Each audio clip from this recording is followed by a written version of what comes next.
Voilà, bonjour à toutes et à tous. Poursuivons la démonstration, puisqu'il faut le faire en cette fin des temps, que l'eau est indispensable au baptême pour que le baptême soit valide. Poursuivons donc la lecture du catéchisme du Concile de Trente, qui fait lui-même la démonstration que l'eau est indispensable, absolument indispensable, et qu'il n'y a pas d'exception. Mais avant tout, j'aimerais que chacun s'imagine dans une circonstance très simple et tout à fait extraordinaire, bien entendu en même temps. Imaginez-vous, imaginons-nous, assis sur un banc ou au bord d'un ruisseau comme la précédente vidéo le montre, un beau ruisseau de montagne bien calme, et que le Christ est à côté de nous. Voilà, tout simplement. Dieu nous fait l'honneur infini de sa présence, de sa majesté. Et il nous dit, je connais tes interrogations, mais je vais te répéter ce que je t'ai dit, ce que j'ai dit au monde. Il y a maintenant il y a environ 2000 ans, à savoir que, en vérité,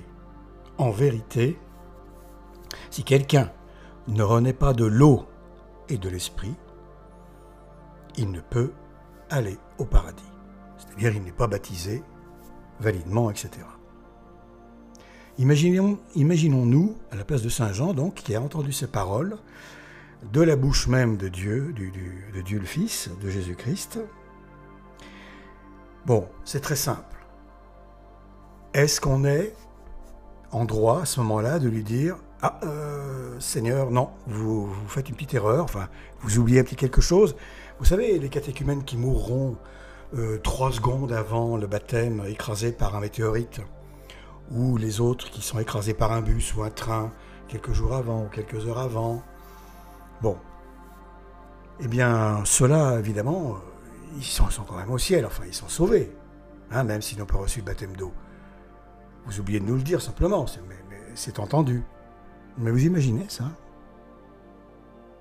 Qui peut, je sais pas moi, de façon décente, imaginer une telle ânerie, une telle imbécilité? Aujourd'hui, ce n'est pas compliqué. On vit une époque où tout est remis en question. Tout, absolument tout. Y compris l'évidence qu'il y a un homme, une femme, c'est-à-dire un sexe mâle, un sexe féminin. Même ça, c'est remis en cause. Non, non, non, ce n'est pas vrai. Les attributs masculins ne veulent rien dire, nous dit-on. C'est ce qui va se passer dans le monde après, comment l'individu va évoluer. Non, mais attendez. Les asiles, le monde est un asile d'aliénés, tout simplement. C'est un asile d'aliénés. Et alors, quand ce n'est qu'un asile d'aliénés, ça peut être drôle, pathétique, tout ce qu'on veut. Mais lorsque Satan en fait un asile d'hérétiques, d'aliénés hérétiques, là c'est très grave parce que la question du salut de l'âme est en jeu. Alors, trêve de plaisanterie, le Christ n'a pas parlé d'exception, n'a pas dit oui, voilà, et il y aura des exceptions si jamais, une semaine avant de... Bon, non, rien du tout. Rien du tout. Ce qui veut dire que ça n'existe pas. Quelqu'un, un catéchumène, qui arrive à la porte de l'église, il traverse la rue, il est écrasé par un camion, il est mort sans être baptisé d'eau et d'esprit, il n'est pas sauvé. C'est que Dieu n'en voulait pas. Un point, c'est tout. Que ça plaise ou non aux contradicteurs, aux hérétiques qui affirment autre chose. Que ça vous plaise ou non, c'est comme ça. Ce n'est pas votre création. Les hommes, les êtres humains ne sont pas vos créatures. Ce sont celles de Dieu. Vous ne les connaissez pas. Vous ne vous connaissez même pas vous-même. Dieu seul sait exactement qui est qui pense quoi, qui a le cœur pur, qui ne l'a pas pour être baptisé, etc., etc. C'est donc que la personne en question, un tel cas n'est sans doute jamais arrivé dans l'histoire, mais admettons même qu'il arrive, ça ne changerait absolument rien au fait qu'au dernier moment, cet individu a eu le cœur corrompu, je ne sais pas quoi, peu importe. Dieu seul le sait. Dieu seul ne veut pas de cet individu dans son paradis, parce que l'individu simplement n'a pas les qualifications requises, n'a pas les qualités requises, etc. pour aller au ciel, et donc il le fait mourir avant. Un catéchumène qui meurt avant le baptême d'eau est un catéchumène que Dieu n'a pas voulu dans sa demeure éternelle. Un point, c'est tout. Taisez-vous les hérétiques, pour être clair, fermez-la, vous nous saoulez, et en plus vous êtes ultra virulent, ultra violent, inquisiteur, vous diffamez, vous jugez, etc. Stop. Vous aggravez votre cas, tout ce que vous faites. Le Christ a dit ça, vous la fermez. Pas compliqué. Ce que l'homme doit apprendre, c'est à la fermer aujourd'hui. Tout le monde l'ouvre pour dire tout et n'importe quoi. Fermez-la.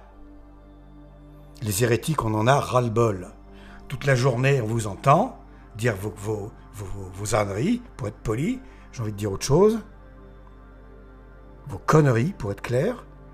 Ça suffit. Quand le Christ dit qu'en dehors de l'eau, il n'y a pas de baptême, que sans eau, il n'y a pas de baptême, c'est comme ça. Ça vous plaît pas? Attendez de crever, attendez de mourir, vous lui demanderez. Vous vous expliquerez avec lui, il vous expliquera pourquoi. Puisque vous êtes incapable de le comprendre, et si vous ne pouvez pas le comprendre, on vous a toujours dit, mais ça vous l'avez oublié, que la foi, il faut la croire sans la comprendre. Si vous aviez la foi, ce qui n'est pas le cas, vous croiriez au baptême d'eau, vous rejeteriez le baptême de désir sans vous poser de questions, ou en vous disant « je demande à Dieu de me le faire comprendre, si je le mérite, quand il le voudra, etc. S'il le juge bon, ça ne changera rien. Si je ne le comprends pas, je mourrai sans comprendre, mais en l'acceptant quand même. » C'est ça, la foi. L'Église a toujours dit que c'était comme ça, c'est comme ça jusqu'à la fin. Ça sera comme ça jusqu'à la fin de ce monde, qui est toute proche, heureusement. Heureusement, vu l'état des choses. C'est juste une pourriture, ce monde, une charogne. Donc, heureusement qu'il est bientôt terminé. C'est-à-dire que le Christ va bientôt revenir, pour faire le ménage. Mettre tout ce beau monde là où il doit être. Ceci dit, donc les hérétiques, pas la peine d'insister, passez votre chemin. Croyez ce que vous voulez, au fond, je m'en contrefiche. Vous insistez tellement lourdement, qu'est-ce que vous voulez que je vous dise? Vous irez demander au Seigneur pourquoi il s'est trompé, n'est-ce pas? Voilà. Alors, je continue la lecture. C'est-à-dire, on va continuer à voir ce qu'affirme le catéchisme en parlant de l'eau. Tiens donc. Alors, je passe plusieurs paragraphes par rapport à l'autre fois où j'avais terminé par...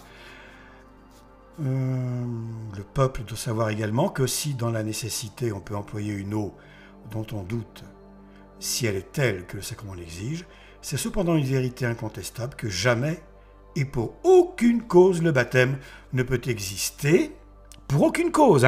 Même le gars qui se fait écraser par un mammouth, qui est ressuscité dans le laboratoire, ou peu importe quoi, ou pris par un ovni juste avant d'ouvrir la porte de l'église, avant le baptême, s'il n'est administré avec de l'eau naturelle.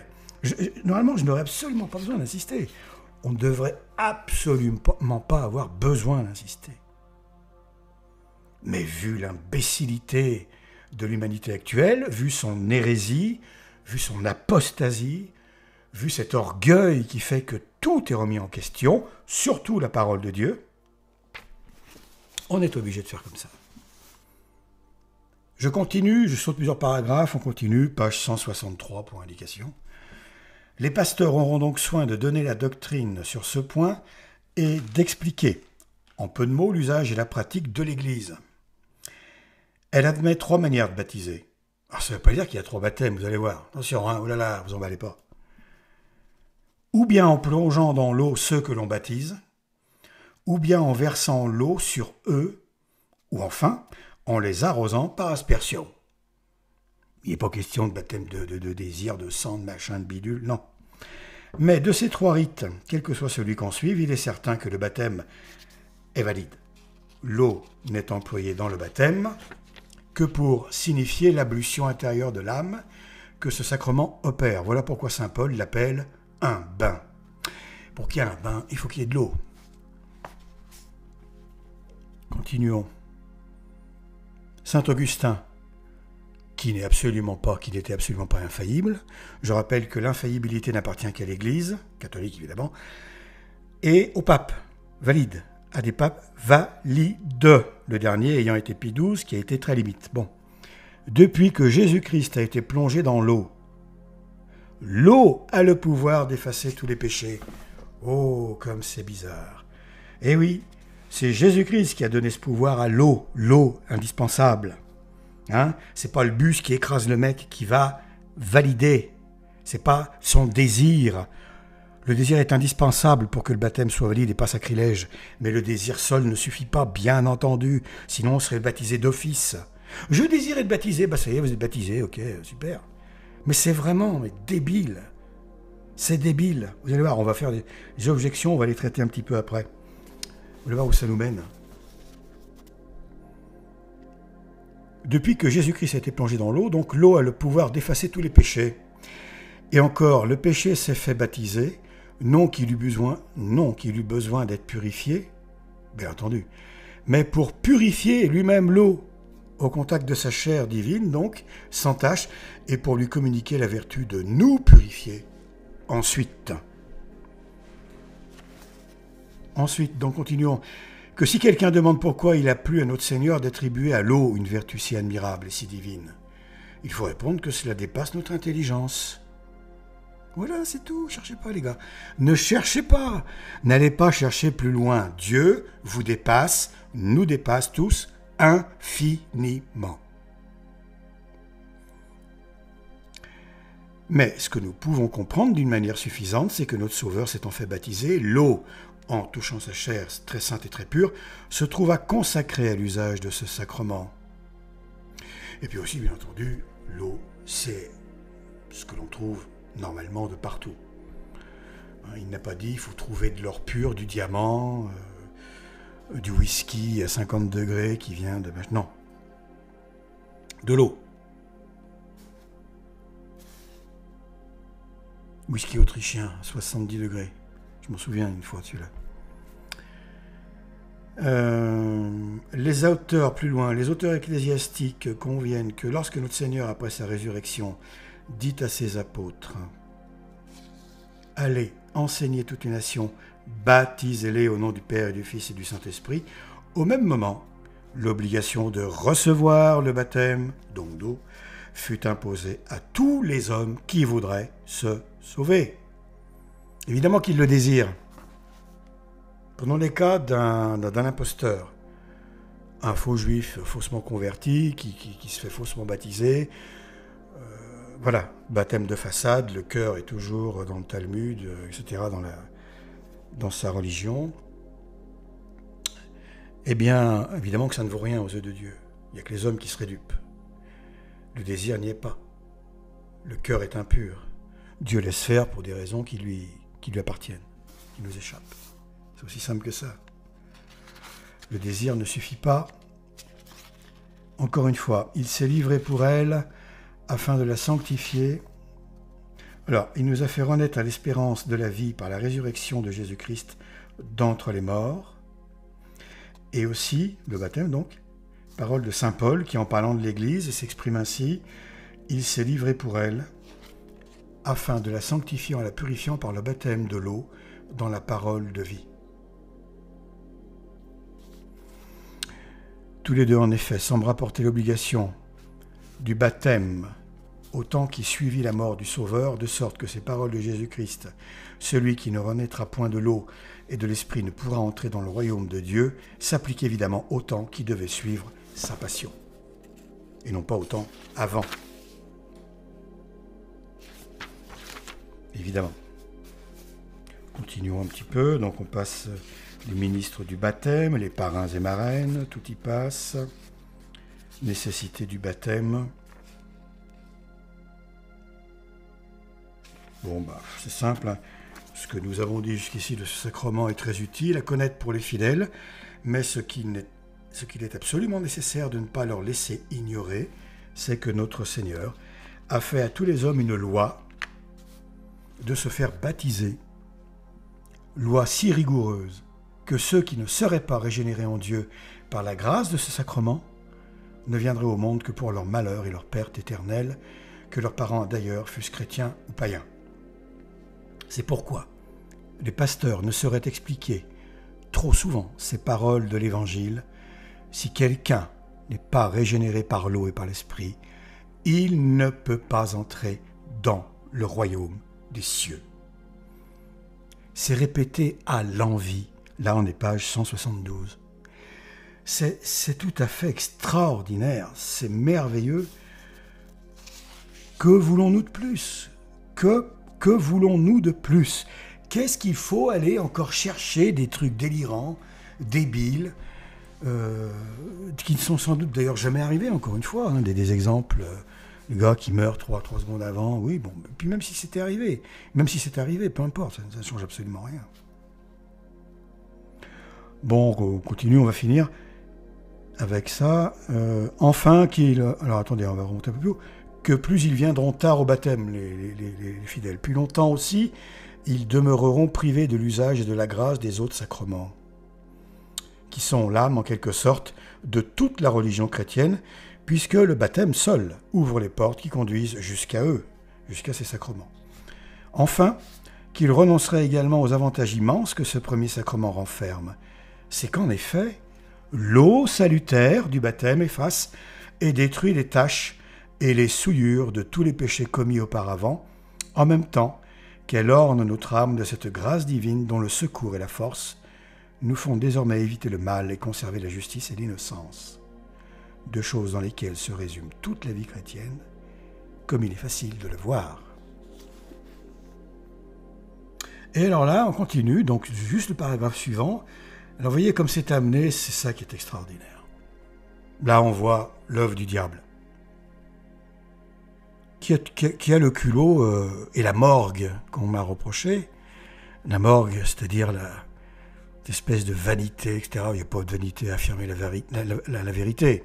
Il y a au contraire énormément de vanité à la récuser, à la contester et à inventer n'importe quelle ânerie, comme le baptême de désir. Malgré cela, donc on continue la lecture, l'Église n'est pas dans l'usage de donner le baptême aux adultes aussitôt après leur conversion.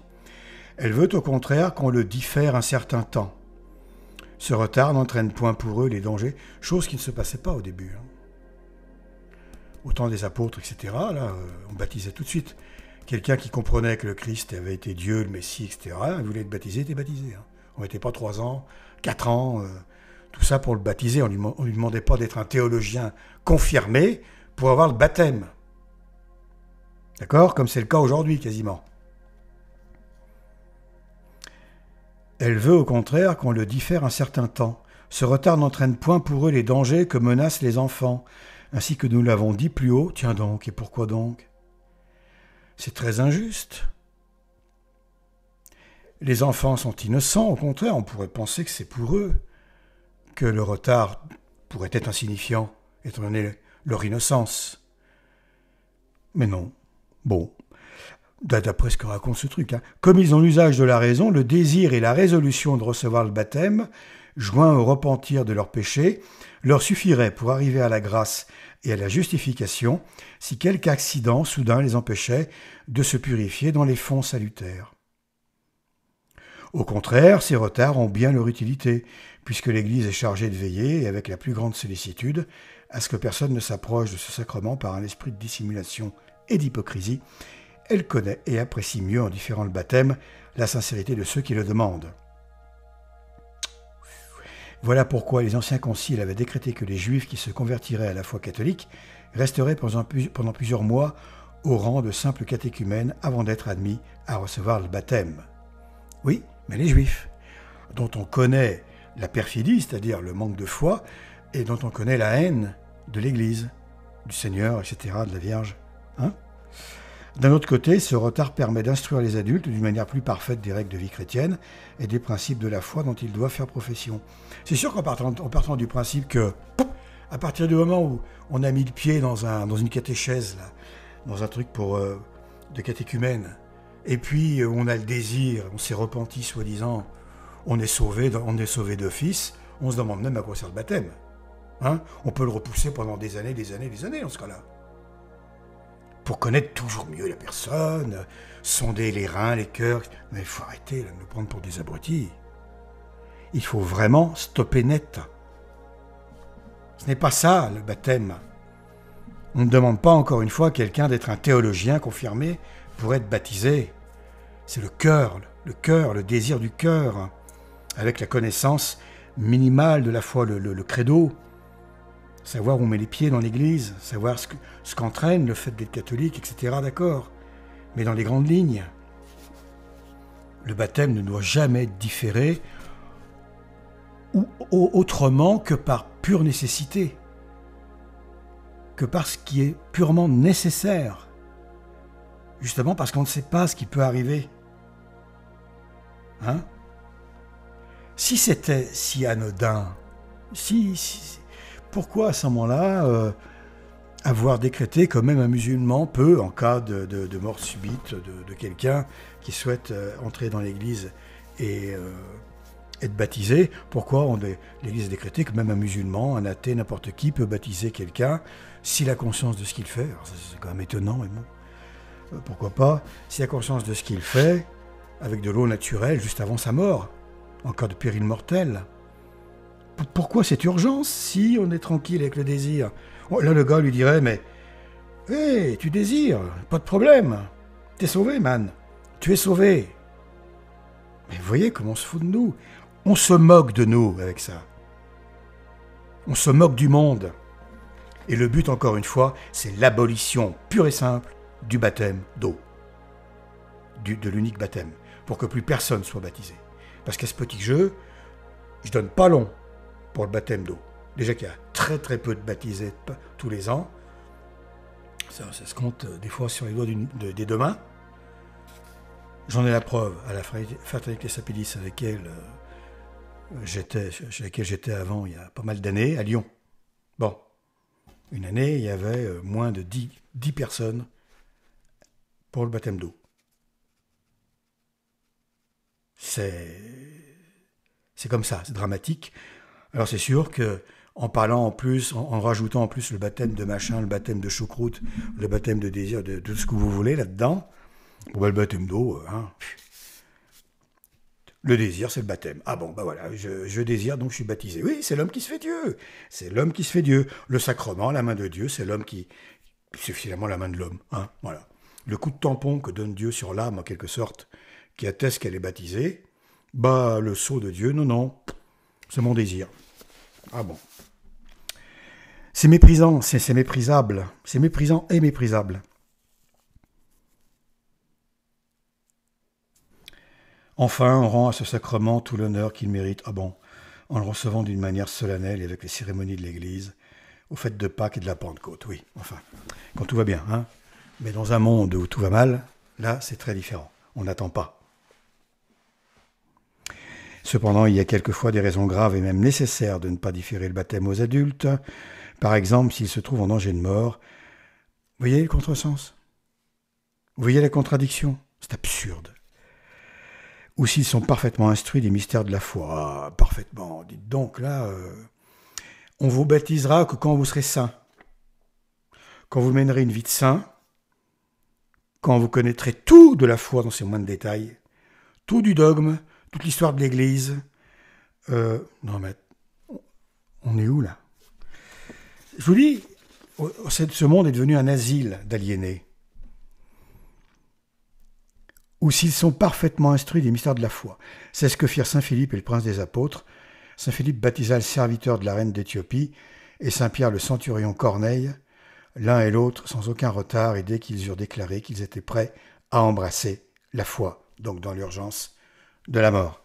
Voilà, donc là il y a une contradiction. D'un côté on nous dit oh, « t'es tranquille, ton désir suffit », et de l'autre c'est urgence, il faut vite baptiser. Donc zéro pointé, poubelle, à la déchetterie. Le baptême de désir est voué à la déchetterie. Un point, c'est tout. Que ça plaise ou non à qui que ce soit. Personnellement, je m'en contrefiche. Et la vérité, je continuerai de l'affirmer jusqu'à la tombe. Si j'en ai une. Voilà. On va continuer. Voilà, donc pour plus de clarté, je vais reprendre très vite fait ce qui a été dit dans ce fameux catéchisme qui résume la pensée soi-disant du Concile. À mon avis, il y a juste une virgule. Il faut changer une virgule. Qui affirmait que le désir du baptême était indispensable et non pas que le désir suffisait. Bon, ça me paraît évident, ça a été mal exprimé, c'est tout. C'est impossible autrement, n'importe comment. Et puis peu importe, même si c'est le cas, c'est une hérésie, donc on n'en parle plus. Page 174 donc du bouquin. Comme ils, les adultes, ont l'usage de la raison, je cite, le désir et la résolution de recevoir le baptême joint au repentir de leurs péchés, leur suffirait pour arriver à la grâce et à la justification si quelque accident soudain les empêchait de se purifier dans les fonds salutaires. Voilà, ça c'est hérétique, bien entendu. Alors, il semblerait que l'un de ceux qui a parlé de cette histoire de baptême de désir, de cette invention toute humaniste, en premier, soit saint Thomas d'Aquin lui-même, qui a écrit pas mal d'erreurs, d'ailleurs, dans ses ouvrages, qui ont été authentifiés. Il a dit, bien entendu, une somme, c'est le cas de le dire, de choses extrêmement justes et remarquables, et c'est un génie, c'est évident. Cet homme était un génie, mais il a fait également quelques erreurs. Encore une fois, seul le pape et l'Église sont infaillibles. Saint Augustin n'était pas pape, c'était un grand saint et un immense théologien, mais il n'était pas infaillible. N'en déplaise aux idolâtres de toute espèce. Donc, lui, il avait dit que le baptême de désir, donc ce machin, n'octroyait pas, en fait, ce qu'octroie le sacrement du baptême, c'est-à-dire ne remettait pas les peines dues au péché. Il remet soi-disant le péché originel, la marque du péché originel, etc., mais pas les peines dues au péché personnel. Bon, tout ça, ça signifie que l'individu qui serait dans cet état, eh bien, ne peut pas aller au ciel, n'est pas complètement régénéré, contrairement aux affirmations, n'est pas un homme nouveau, n'est pas un enfant tout neuf, adoptif de Dieu. Non, puisqu'il a encore sur lui toute cette saleté dont il doit payer encore les peines, donc au purgatoire. Donc au mieux, c'est au purgatoire qu'un baptisé de désir, un auto-baptisé de désir, voilà, un auto-baptisé de désir atterrit, mais certainement pas au ciel. Premièrement, d'après saint Thomas d'Aquin, donc, qui déjà faisait cette distinction-là. Donc, déjà, il avait au moins le mérite d'être structuré et d'aller au bout. C'est-à-dire de dire, voilà où ça mène. Ça ne remet pas les peines dues au péché. Donc on n'est pas un homme tout neuf, tout propre, complètement nettoyé, purifié par l'eau qui elle-même a été purifiée par la divinité de notre Seigneur, et ainsi de suite. Vous voyez comme quoi on complique les choses à loisir et pour rien du tout, là. Comme quoi c'est n'importe quoi. Donc saint Thomas d'Aquin s'est tout simplement trompé là-dessus, puis on n'en parle plus. Et tous ceux qui ont suivi cette idée se sont trompés également. Alors certains de bonne foi, d'autres de mauvaise, d'autres avec bonnes intentions, d'autres de très mauvaises, mais en tout cas, il ressort que c'est très dangereux, parce qu'à remettre le baptême comme ça auprès de personnes, auprès de catéchumènes, dans un monde tel que le nôtre, c'est pour ainsi dire criminel, quand la personne est prête, à peu près prête, à quelque chose près, c'est vraiment une attitude criminelle et franchement honteuse. C'est un scandale. C'est la volonté quasiment affirmée, avouée, de ne pas baptiser les gens et de les envoyer en enfer plutôt qu'au ciel. Qu'on suive mon regard. Oui, la fraternité et tout ça devrait changer son fusil d'épaule avec ça et arrêter de se faire traîner. J'ai un témoin, une jeune femme d'une trentaine d'années, qui est dans ce cas. Il a fallu qu'elle aille ailleurs, qu'elle aille trouver ailleurs quelqu'un.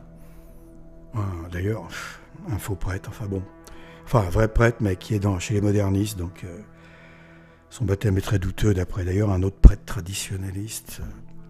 C'est vraiment n'importe quoi. Elle a été obligée de fuir la fraternité, là, parce qu'eux, bien, ils repoussaient d'année en année, alors qu'elle était tout à fait prête à recevoir le sacrement du baptême. Donc c'est vraiment scandaleux, honteux, ça montre où en est cette fraternité et pour qui elle roule, Pour moi, c'est simple, elle roule pour Satan. C'est clair et net. Cette ignoble hérésie sous-entend que... Alors là, on va voir quelques petites choses qui viennent toutes seules à l'esprit. Hein. Pas compliqué, il suffit de réfléchir un petit peu. Voilà, qu'est-ce que ça signifierait, cette histoire? Alors, ça signifierait d'abord qu'il vaudrait mieux mourir catéchumène que de parvenir au baptême d'eau, car alors on serait certain d'aller au ciel. Eh oui, Seigneur, faites que je meure catéchumène, puisque d'après les hérétiques, ça me sauve. Mon désir suffit. Donc pourquoi attendre le baptême d'eau? Le baptême d'eau, c'est très bien, mais on aurait les mêmes conditions de salut si on meurt sans péché après le baptême d'eau. Or, vu la vie actuelle, pécher, c'est plutôt commun. Hein, les tentations sont permanentes, quasiment. Au moins, en désirant seulement le baptême et en mourant catéchumène, avant le baptême d'eau, je suis sûr d'aller au ciel. Vous voyez le non-sens? Premier. C'est tout le temps des non-sens, n'importe comment. Pourquoi ne pas dire directement au catéchumène « Tu désires vraiment être baptisé ?» Bah alors ton désir suffit. Te voilà baptisé, va en paix, blablabla. Ben oui. S'il faut attendre la mort pour dire... Non, pourquoi pas alors? Si le désir valide le baptême à la mort, ça veut dire qu'il le valide à la vie, lorsqu'on est vivant. Le désir n'est pas valide post-mortem. Il est valide du vivant. Donc, du vivant, du catéchumène, si l'on adhère à cette hérésie, le catéchumène serait d'office baptisé par son désir. Pourquoi attendre?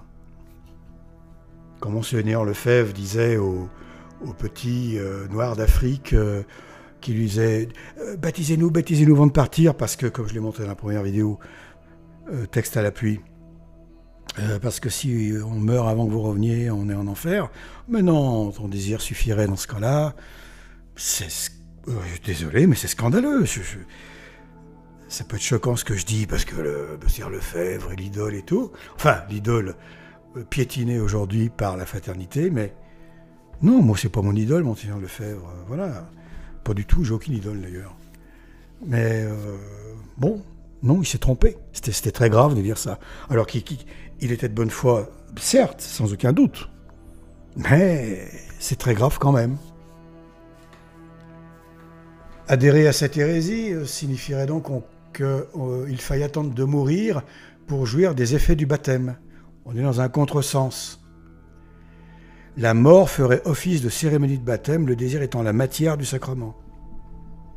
Je répète, la mort ferait office de cérémonie, tandis que le désir humain figurerait la matière du sacrement, entre guillemets, bien entendu. Ici, tout est entre guillemets. On arrive à des non-sens épouvantables. Épouvantables. Où l'on en vient à souhaiter la mort. Et la mort qui fait donc encore une fois office de sacrement dans un cas comme celui-là. Et le désir faisant office de matière de remplaçant l'eau, quoi.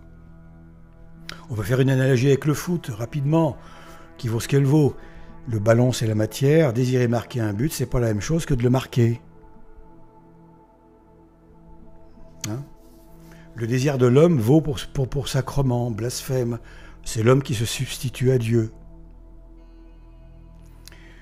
Voilà, j'avais écrit certaines choses, j'avais déjà écrit il y a pas mal d'années sous la vidéo d'un prêtre dont je tairai le nom, qui est un hérétique. Je ne connais aucun prêtre qui ne croit pas au baptême de désir. Personnellement, je n'en connais aucun. Je ne parle pas des modernistes. Hein. Je parle des vrais prêtres tradis, entre guillemets, qui ont tous adopté cette hérésie aujourd'hui. À ma connaissance, je n'en connais aucun qui rejette cette ânerie monumentale, diabolique. Donc, j'avais écrit un texte, un message assez long, qui faisait la démonstration, c'est prétentieux, mais qui mettait en évidence le non-sens de cette affirmation. Bon, le message, il a été supprimé au bout de même pas 2 jours, je crois. Et je ne pouvais plus écrire sous les vidéos de ce gars-là. Enfin, peu importe. Hein. Donc je reprends ici quelques idées que j'avais mises à l'époque en évidence. Le désir d'une créature humaine ne vaudra jamais pour sacrement divin, ni ne le fera venir du ciel sans un rituel et une matière valide. Vous pouvez rituel catholique, bien entendu. Bien que l'image soit imparfaite, le baptême peut être perçu comme un tatouage indélébile que la main même de Dieu et de nul autre que lui appose sur une âme. Un tatouage indélébile, une marque indélébile, le sceau de Dieu, qui fait que pour l'éternité, une âme est baptisée. Qu'elle aille en enfer, après au ciel, peu importe. Ça restera. Une âme aussi vertueuse soit-elle, ne peut en aucun cas se proclamer digne du baptême, ce que Dieu seul décide d'accorder ou non. C'est Dieu qui accorde le baptême. C'est comme le clignotant. On signale qu'on veut tourner à gauche ou à droite. On n'impose pas. On ne s'impose pas sur la route. J'ai mis mon clignotant, alors je fais ce que je veux. Je gêne, peu importe, j'avais mon clignotant. Non, non, non. C'est évident. Le désir du baptême n'est qu'un désir. Un catéchumène n'est qu'une âme qui désire, plus ou moins sincèrement, etc., peu importe, être baptisé. Mais la décision de l'accepter ou non revient à Dieu. C'est comme dire « j'aimerais aller chez vous ». Oui, mais attends, j'accepte ou pas, il ne faut pas vous imposer comme ça. Hein, en tant qu'individu, on est en droit de refuser que quelqu'un entre chez nous. C'est pareil pour le Seigneur. Il est en droit de refuser certaines âmes s'il juge qu'elles n'ont pas les qualités requises, etc., tout ce qu'on veut, pour vivre avec lui ou faire partie de ses enfants adoptifs. C'est aussi simple que cela.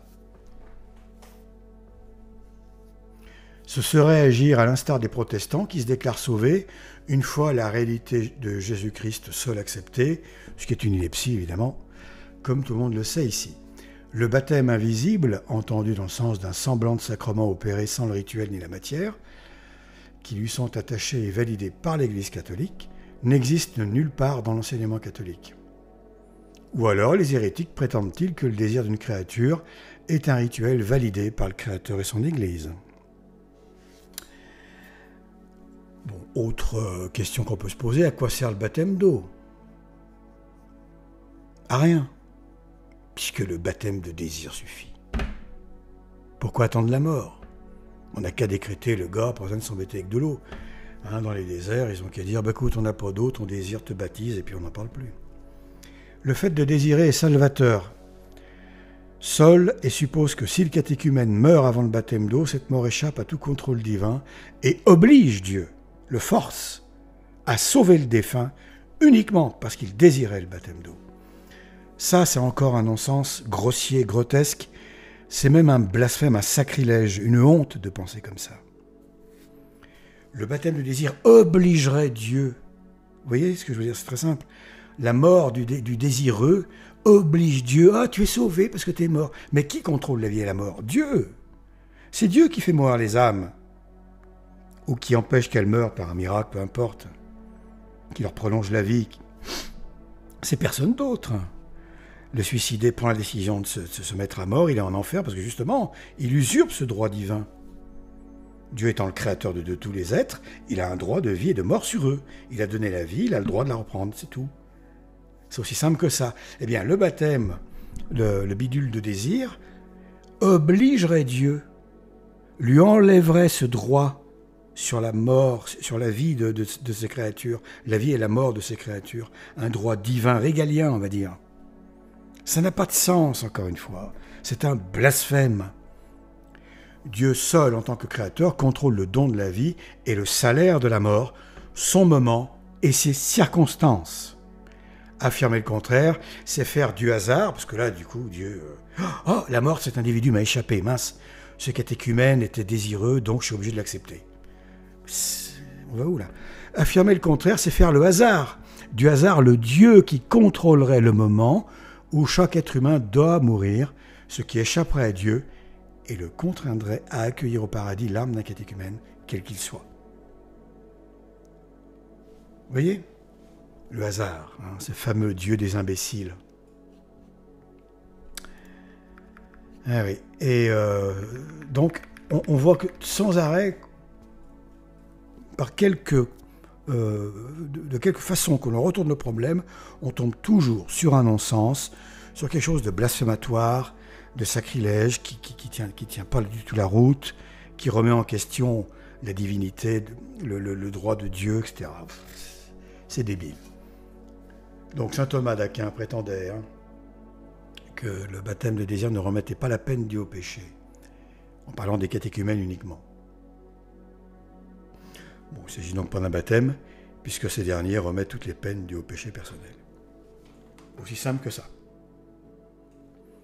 Ça ne peut pas être le sacrement, parce que le sacrement remet toutes les peines dues au péché, comme on l'a vu tout à l'heure.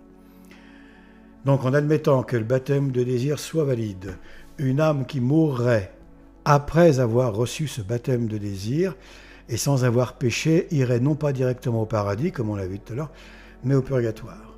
Le baptême de désir ne ferait donc pas d'une créature un être nouveau, un enfant de Dieu, mais un être amélioré, pour qui, sans bénéficier de l'extraordinaire bonté de Dieu, conférée par l'unique baptême d'eau, il serait définitivement impossible d'accéder au paradis, étant donné qu'un faux baptême compté pour valide aurait remplacé le baptême d'eau véritable, rendant ce dernier inutile. Voilà, on peut aussi en déduire quelque chose comme ça. Je continue de lire, des choses que j'ai écrites. Voilà, c'est pour ça qu'il y a cet aspect un peu décousu, mais je lis les idées, voilà, qui viennent à la réflexion. Le déluge qui purifia le monde, puis le fait que le Seigneur ait voulu se faire baptiser dans l'eau du Jourdain par saint Jean le Baptiste, ont largement démontré la nécessité absolue de l'eau, comme matière pour le baptême. Bon, ça c'est évident, on l'a déjà vu, sauf qu'on peut rajouter le déluge, effectivement. En réalité, en vérité, Dieu accepte qui il veut et refuse qui il veut dans son paradis comme enfant adoptif. Dieu n'est obligé à rien et le désir humain ne l'oblige à rien, contrairement à l'hérésie monstrueuse du BDD.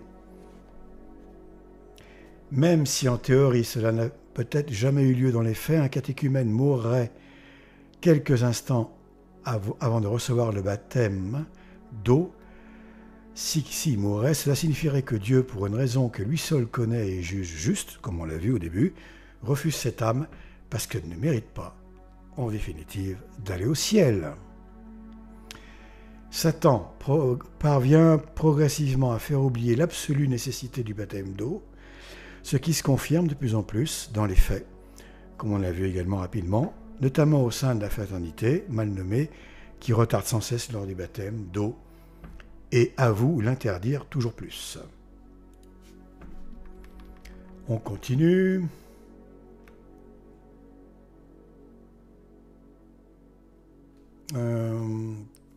Concile de Carthage, 21 mars 418.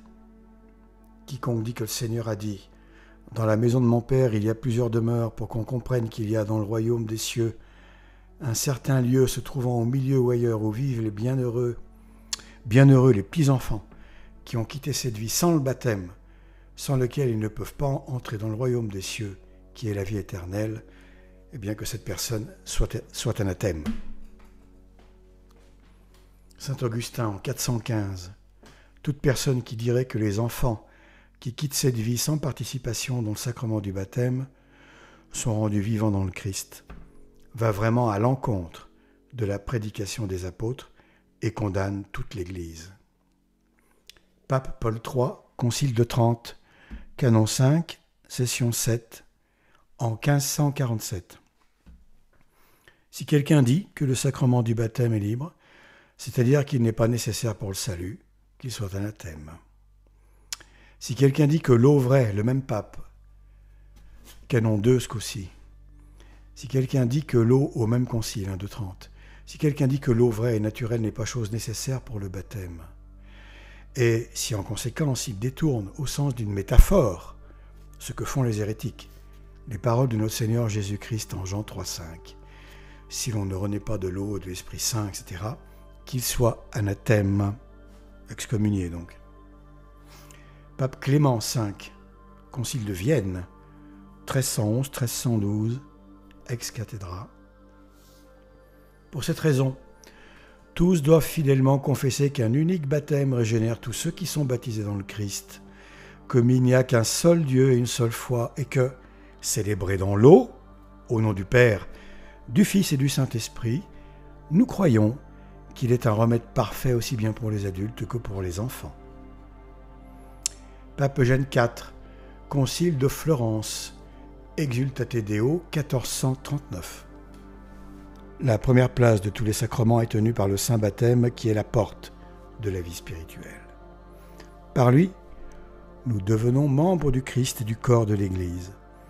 Et comme, par le premier homme, la mort est entrée en tous, si nous ne renaissons pas par l'eau et l'esprit, nous ne pouvons, comme dit la vérité, entrer dans le royaume des cieux.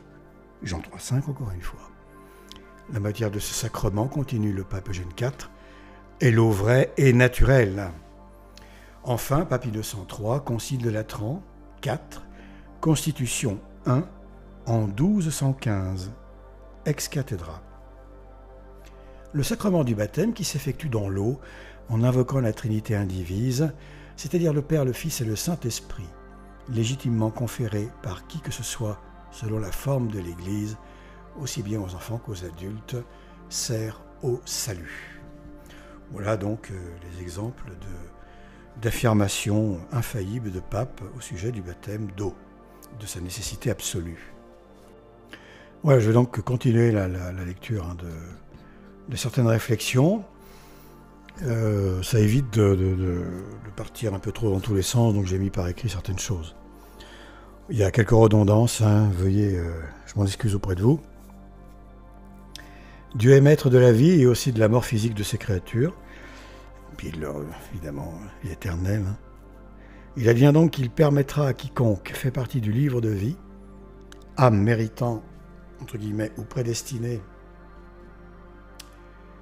à vivre dans l'amour de Dieu pour toujours, d'aller jusqu'au terme du baptême en l'épargnant de la mort. Jusqu'au sacrement, donc justement, en lui épargnant la mort avant d'arriver au sacrement du baptême d'eau.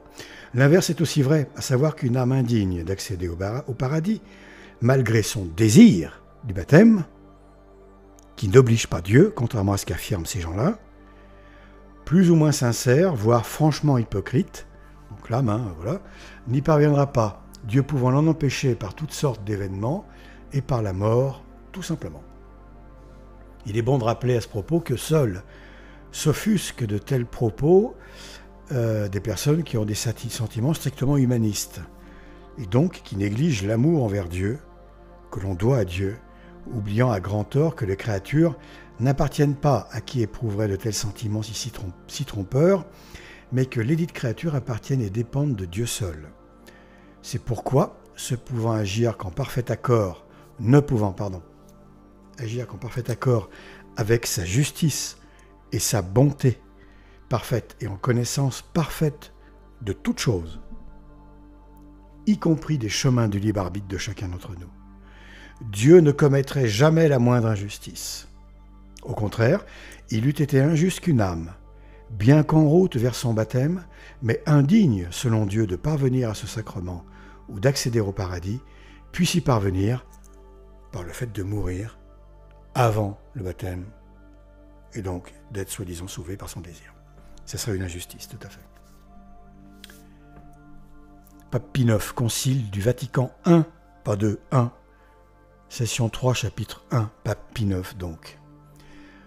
Citation, bien entendu. « Dieu garde et gouverne par sa providence l'ensemble de ce qu'il a créé, atteignant avec force d'un bout du monde à l'autre et disposant tout avec douceur.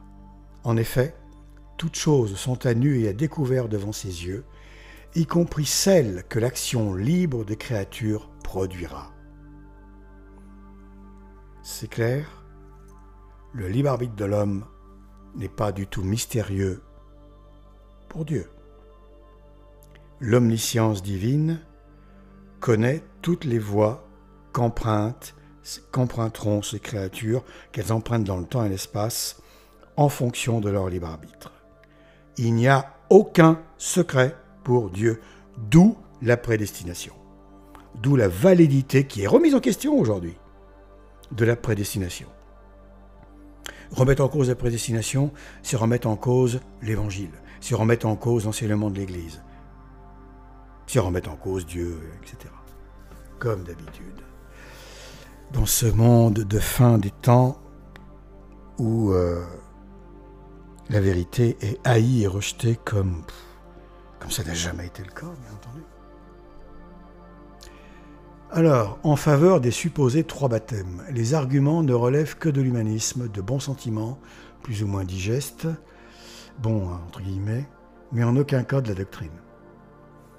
En revanche, les arguments en faveur d'un seul et unique baptême, que ça a toujours été affirmé, comme enseigné par notre Seigneur et toujours commandé de croire par l'Église catholique, ne relèvent que de la doctrine validée et vérité révélée. On doit percevoir clairement l'immense responsabilité et l'irresponsabilité incroyable qui serait le cas de quiconque, prêtre ou particulier, dirait à une personne souhaitant se faire baptiser rapidement ou en urgence, pour des raisons valides, maladie très grave, la mort étant très proche pour l'individu pour des raisons de santé ou je ne sais quoi. Donc, quiconque dirait à une personne souhaitant se faire baptiser rapidement ou en urgence que son désir suffit à la satisfaire parce que son désir vaut pour son baptême. C'est insensé encore une fois. Il faut se mettre dans les cas de figure. C'est pas la peine de vous baptiser, monsieur, madame, parce que votre désir suffit. Donc ne me forcez pas la main, la cérémonie n'est pas prête, je n'ai pas envie de la faire, je peux pas venir vous voir, enfin... Votre désir vous sauvera. Vous imaginez dire ça? C'est très très grave. À partir de quand est-il possible de juger que le désir d'une personne a garanti son baptême et qu'ainsi elle fait partie de l'Église? Comment déterminer cela? Le désir... C'est facile de dire, oui voilà, on repousse le baptême parce que vous n'en savez pas assez sur la religion catholique, sur les vertus, machin. Ah bon? Mais le désir d'être baptisé, ça, on le mesure. Facilement, très facilement. Est-il sincère? Pas vraiment sincère? Machinal? Fait parce que tout le monde le fait? Par obligation? Non. Le désir, on n'en parle pas, c'est marrant ça. Il est impossible de mesurer la validité du désir. Aucun rituel ne pouvant ni prouver ni attester qu'une personne est réellement baptisée par son propre désir seulement. À partir de quelle intensité, de quelle volonté, de quelle franchise le désir serait valable, de quelle sincérité donc le désir serait valable pour mériter le baptême ou pour faire descendre la main de Dieu invisiblement en cas de mort. Quelle est la limite? À partir de quand ou de quoi pourrions-nous être sûrs de la validité d'un tel baptême? Faux, évidemment. C'est absurde car la certitude n'existe pas et n'existera jamais dans ce domaine. Il y aurait donc toujours un doute parfaitement incompatible avec la rectitude et l'objectivisme catholique quant à l'admission d'une telle personne dans l'Église. On ne peut jamais être sûr. C'est-à-dire que, j'entends par là surtout, bon, quelqu'un à catéchumène meurt avant d'obtenir le baptême, là, bon, hop, on décrète que son désir l'a sauvé. Du coup, il a droit au sacrement post-mortem, alors catholique. L'enterrement catholique, et patati patata. On le considère comme un être sauvé, alors. Il est d'office au ciel. Le prêtre peut dire à la famille, mais rassurez-vous, votre proche parent, là, il est au ciel.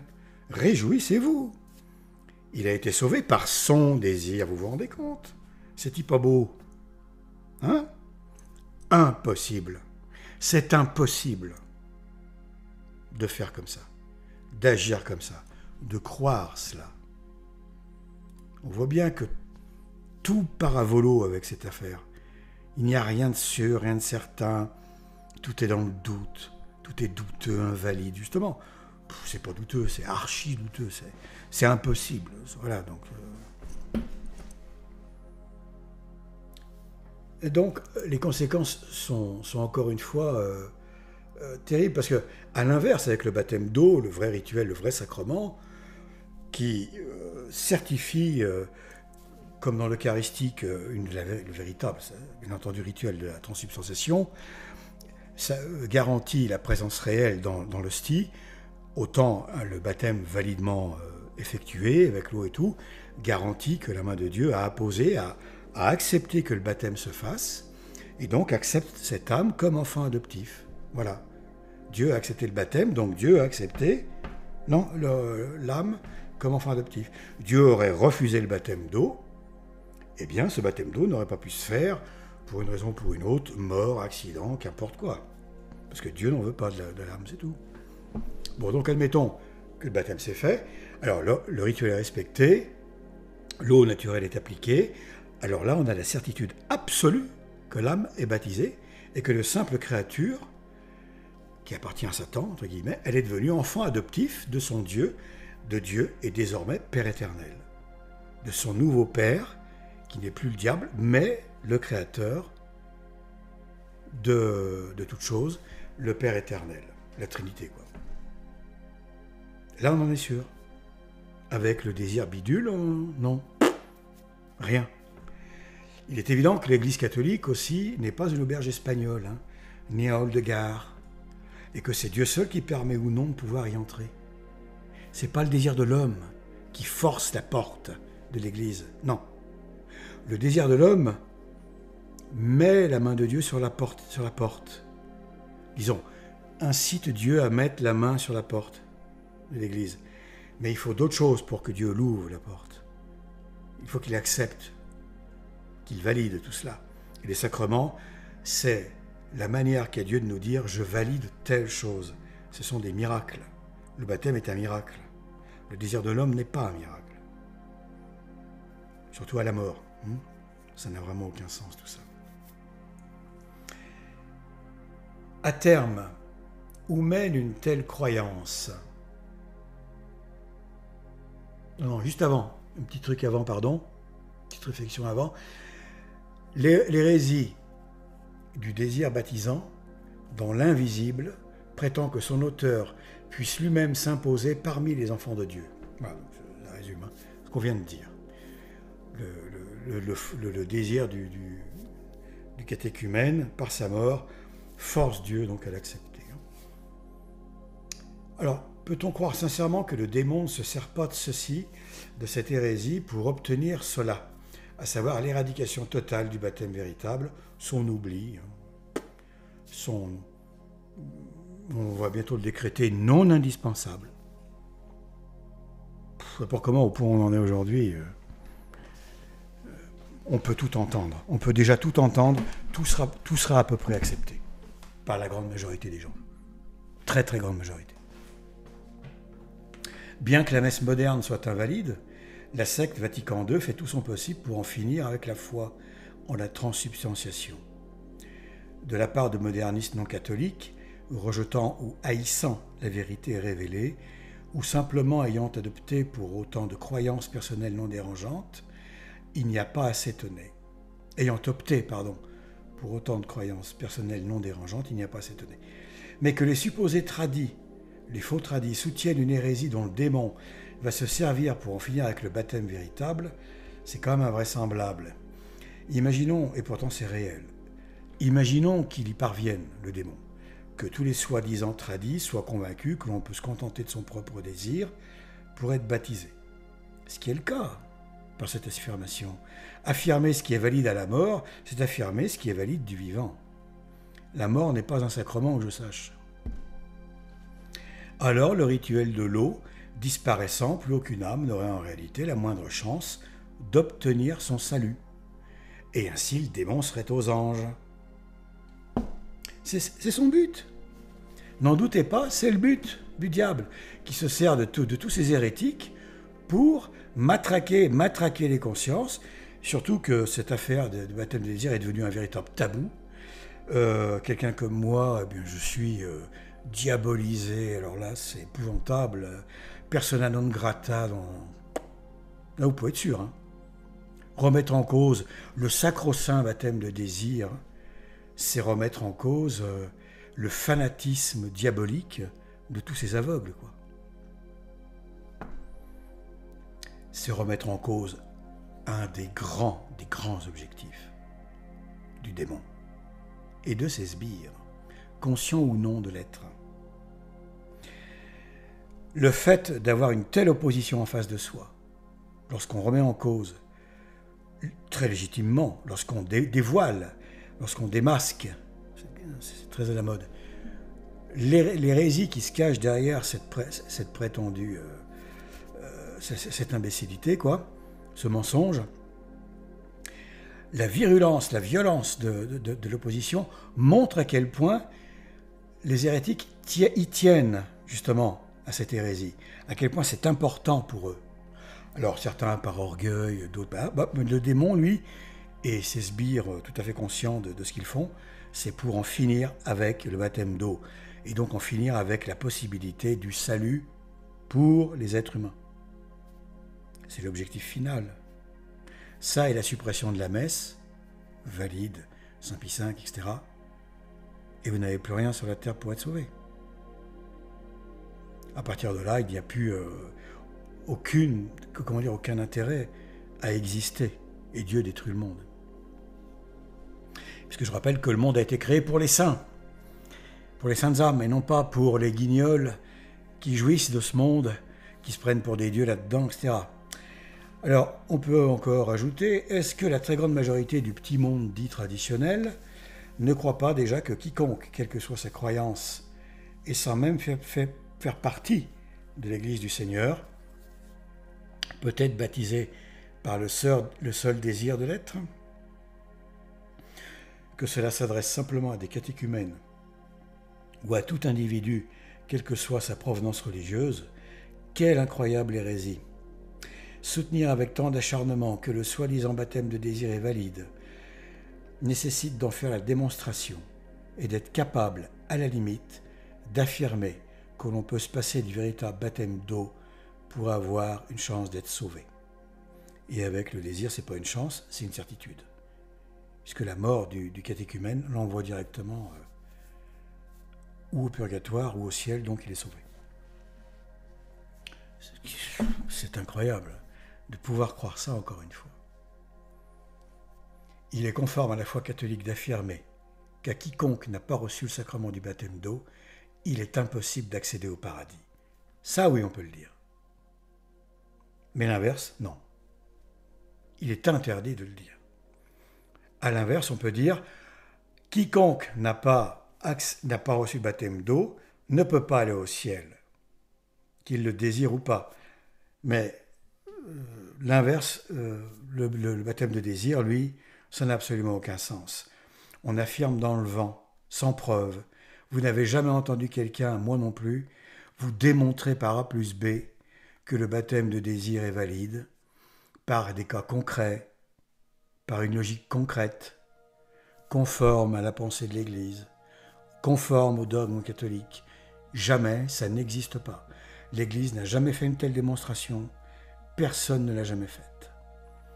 Celui qui est allé le plus loin, c'est saint Thomas d'Aquin qui a parlé, qui a dit que ça ne remettait pas les peines dues au péché, soi-disant, blablabla. Bon, c'est tout.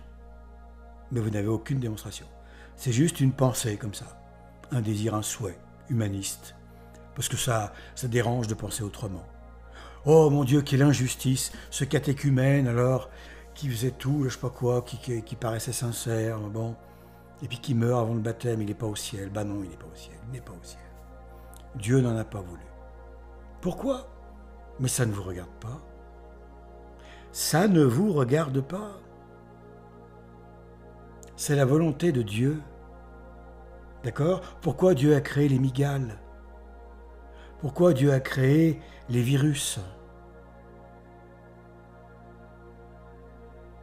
Bon. Pape Saint Léon le Grand, concile de Chalcédoine, lettre dogmatique, la Favien 451. En 451, ça date.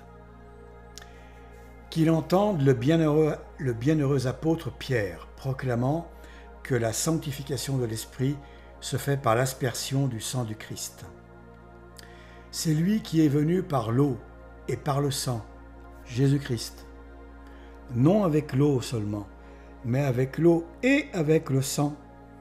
Et c'est l'Esprit qui rend témoignage, parce que l'Esprit est la vérité. Car il y en a trois à témoigner, l'Esprit, l'eau et le sang, et ces trois sont un. 1 Jean 5, 4, 8. C'est-à-dire l'Esprit de la sanctification, le sang de la rédemption et l'eau du baptême.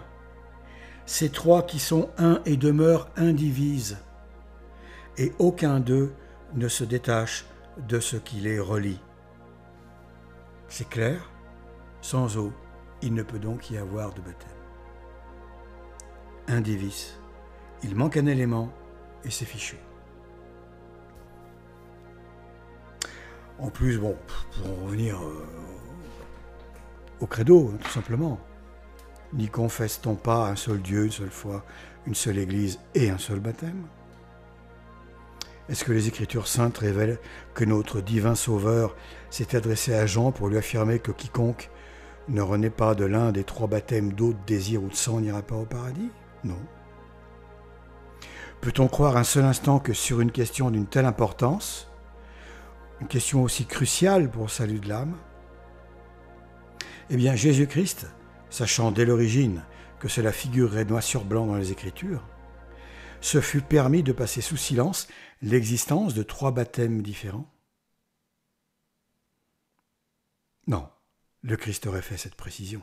Il aurait dit, il existe également le baptême de désir dans telle circonstance, très précise. Il aurait défini les limites. Dès le début, il y a 2000 ans, pas il y a quelques années ou quelques siècles. Non, non. Faut-il supposer, là encore, que le Seigneur et Messie enseigna dans le secret? De la confidence à Saint Jean, et pourquoi pas aux autres apôtres, l'existence de 2 autres baptêmes. Le Christ aurait dit à Saint Jean, je te le dis en cachette, voilà, il y a 2 autres baptêmes, mais chut, on n'en parle pas maintenant, hein. On en parlera dans 1500 ans. Est-ce que les apôtres ne baptisaient qu'avec de l'eau naturelle, ou bien demandaient-ils aux volontaires de se contenter de leurs désirs?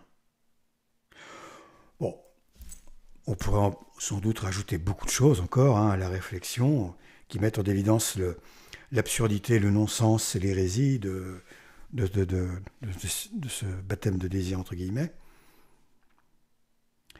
Mais ce qui est terrible, c'est qu'on continue à l'affirmer haut et fort. Et non seulement on continue à l'affirmer, mais je pense que tous les prêtres valides le croient à cette chose-là. Alors, qu'est-ce qui leur est arrivé? Pourquoi en sont-ils là?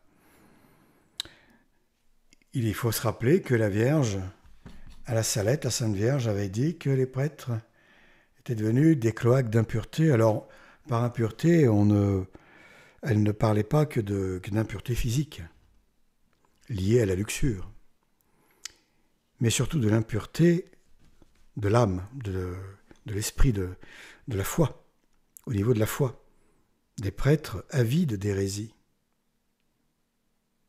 que l'hérésie ne dérange pas, des prêtres qui sont tombés dans l'orgueil de la libre pensée et qui trafiquent le dogme à l'envi.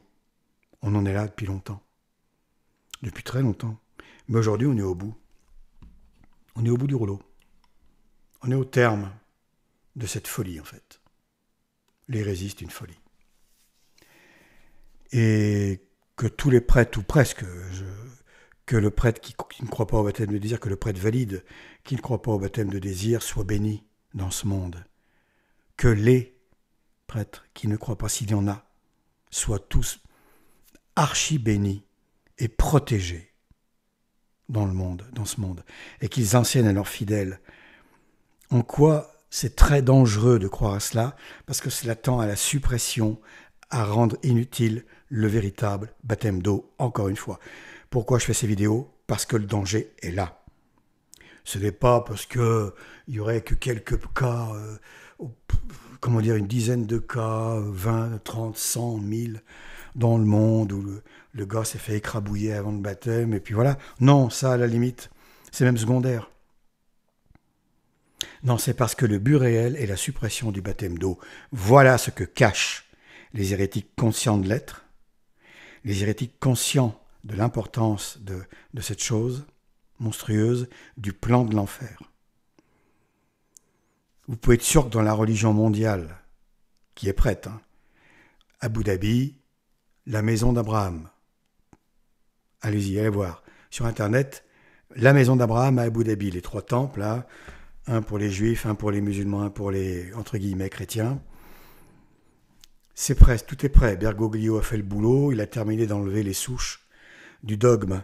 Les dernières souches très costauds, il les a enlevées à coups de Pas à la machette, non, à la pelleteuse. Lui, c'est travaux publics. Vatican, entreprise de travaux publics.com, de démolition du dogme catholique.com. Oui, enfin voilà, alors on en est là. Bon, pour finir, donc je lis ce que j'avais pour terminer, la petite lecture, oui. Alors, en lien avec l'affaire du Père Finet. Le Père Finet, je ne vois pas le rapport avec le baptême de désir, le Père Finet a affirmé contre vents et marées, contre tous les hérétiques de Vatican II de l'époque, que hors de l'Église, il n'y a pas de salut. C'est pour ça qu'il a été condamné, c'est parce qu'il continuait à affirmer cette vérité éternelle qu'en dehors de l'Église catholique, il n'y a aucun salut. Et il a été banni, vilipendié, diffamé, etc., par les hérétiques modernistes de son époque. Pour ça, uniquement pour ça. Vous avez tout sur le site vaticancatholique.com, de frères Daimon qui sont diabolisés, eux aussi bien entendu, et ils expliquent tout ça très bien, vous verrez, c'est très clair. Hein. C'est tout, c'est pas compliqué, l'affaire du Père Finet, ça ne doit pas aller plus loin. Il n'y a pas de finéisme, ça n'existe pas le finéisme, c'est une invention des hérétiques pour souiller, salir, diffamer, etc. Non, on croit au dogme qui dit que hors de l'Église il n'y a pas de salut, ou on n'y croit pas.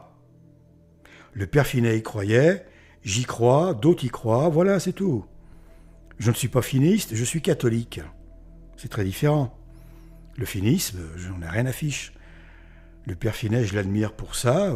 C'est un homme qui a tenu bon jusqu'à perdre presque tout. Voilà, c'est merveilleux. Il a tenu le coup. Bravo, super, c'était un martyr à sa façon. Mais je ne suis pas du tout finéiste. On est catholique, on n'est pas finéiste. C'est pas le Père Finet qui a inventé hors de l'Église, il n'y a pas de salut. Bon, voilà. C'est l'Église catholique qui a affirmé ça tout le temps.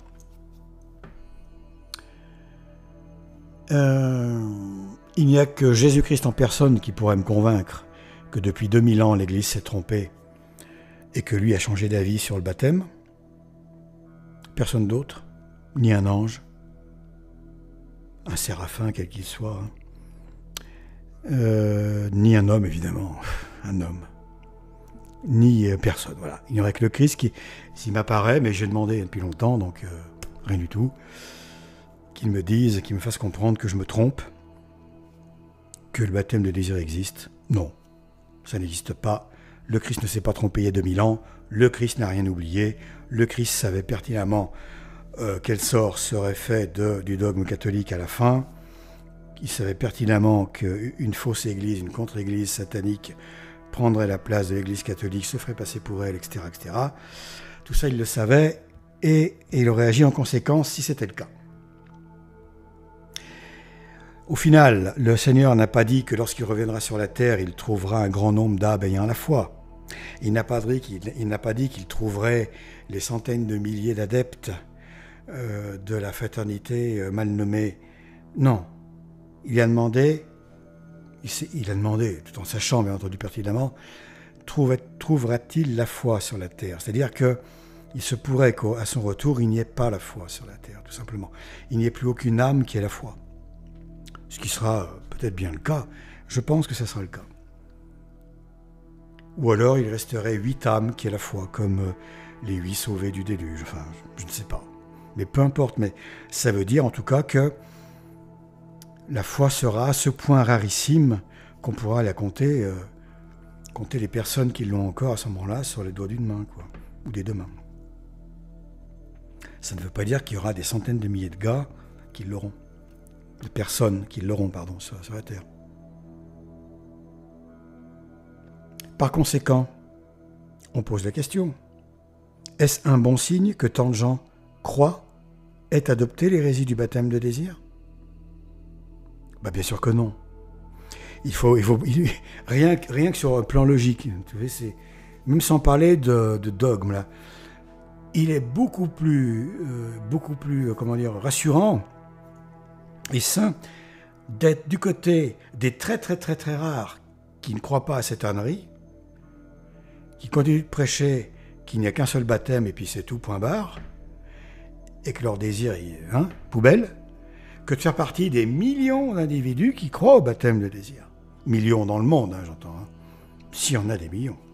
Encore de faux tradis. En fait, le problème des hérétiques, c'est qu'ils feignent aimer Dieu. Ils font semblant de l'aimer en quelque sorte. Ils ne se rendent pas compte qu'ils ne l'aiment pas. Mais qu'en faisant semblant d'aimer l'homme et de le préférer à Dieu, ils n'aiment ni l'un ni l'autre. On ne peut pas aimer l'homme sans aimer Dieu d'abord et plus que l'homme. C'est impossible. Quelqu'un qui dit « je préfère l'homme à Dieu », il aime ni l'un ni l'autre.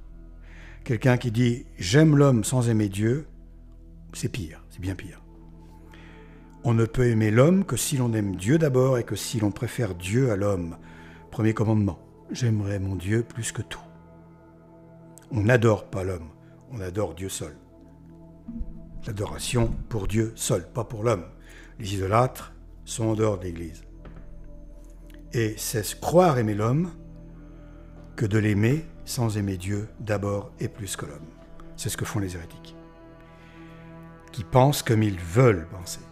Qui ne se plient pas à la parole de Dieu, de son Église. Même si ça leur fait mal. Surtout quand ça leur fait mal.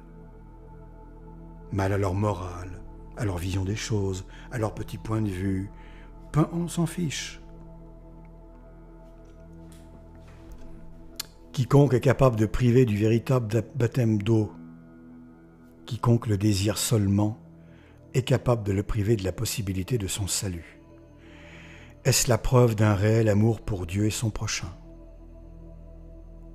Voilà, on terminera sur cette question qui évidemment apporte une réponse toute faite. Je répète, quiconque est capable de priver du véritable baptême d'eau toute personne qui le désire seulement est capable de le priver de la possibilité de son salut éternel, et du sien par conséquent, aussi. Est-ce la preuve d'un réel amour pour Dieu et son prochain, donc de la charité? Évidemment que non. Voilà. Et pour finir, en vérité, je vous le dis, je te le dis, si quelqu'un ne renaît pas de l'eau et de l'Esprit Saint, il ne peut entrer dans le royaume de Dieu.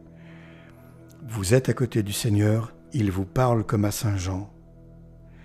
Croyez-vous que vous allez pouvoir dire au Seigneur, « Non Seigneur, il y aura le baptême de désir, car il serait injuste qu'un catéchumène et patati et patata. » Croyez-vous être capable de soutenir ça devant Dieu lui-même, qui saura vous dire, et bien évidemment, qui saurait vous dire pourquoi il n'en est rien, parce que c'est lui qui gère sa création, qui accepte encore une fois qui il veut, et qui refuse qui il veut, dans sa demeure. Voilà, merci de m'avoir écouté jusqu'ici. J'espère que ça aura convaincu des personnes qui étaient dans le doute, des personnes qui évidemment croyaient au baptême de désir, qu'il n'en est rien, et confirmé dans leur certitude, dans leur foi, les personnes, apparemment il y en a 2, qui m'écoutent, et je vous vraiment bravo, je vous remercie beaucoup de m'avoir soutenu par 2 petits pouces, c'est de montrer que je ne suis pas seul, en tout cas, je sais bien que je ne suis pas seul, mais sur la chaîne L'Angélus, a affirmé ce qu'a affirmé le Seigneur depuis 2000 ans, et ce qu'elle affirme depuis 2000 ans, contrairement à ce qu'affirment des millions de gens ou des centaines de milliers de gens aujourd'hui. Voilà. Merci encore, à bientôt pour une autre vidéo.